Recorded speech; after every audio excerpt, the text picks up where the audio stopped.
Guys, sa aking channel Vince Plant TV. So ituturo ko sa inyo ngayon step by step yung espalier training and pruning sa ating apple. So let's go.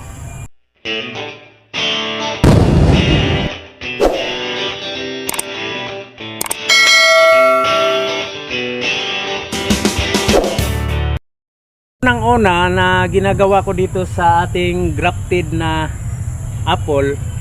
So dito pinutol kong una dito, tapos nagpatubo ako ng 3 sanga. So ito na siya, ito na, lumaki na siya.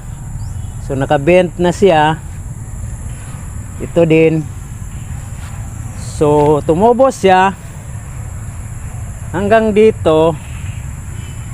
So pinutol ko na rin dito, tapos nagtira ako ng 3 sanga. So ito na siya ngayon. So ibibenta natin. So tatalian lang natin ito. Ganyan lang po. Yan. Hanggat maaari,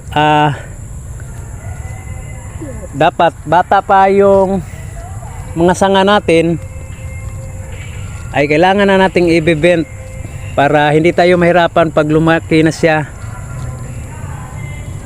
Yan, ganyan lang. Yan, ito din sa kabila. Ayan, ganyan lang. So ito po yung tinatawag na espalier training and pruning. So kadalasan ito ay ginagawa sa ibang bansa, ang ganitong mga technology. Yan. Kadalasan sa apple, pero pwede din siya sa tropical fruit trees tulad ng mga mangga. Yan, ganyan po. So dito sa ganitong space, ganitong distansya,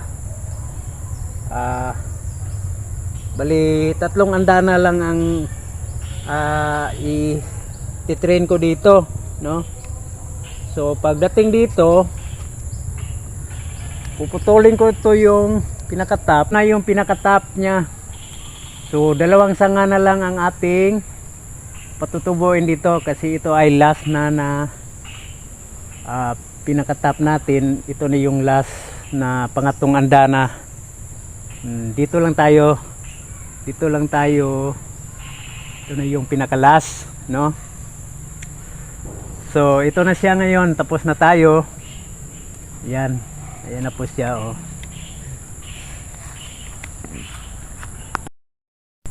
Yan na po yung espalier training and pruning sa ating tanim na apple.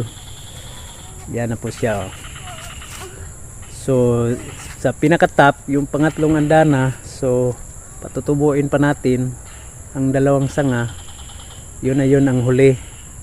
So magiging 3 andana siya. Yan, ganyan na.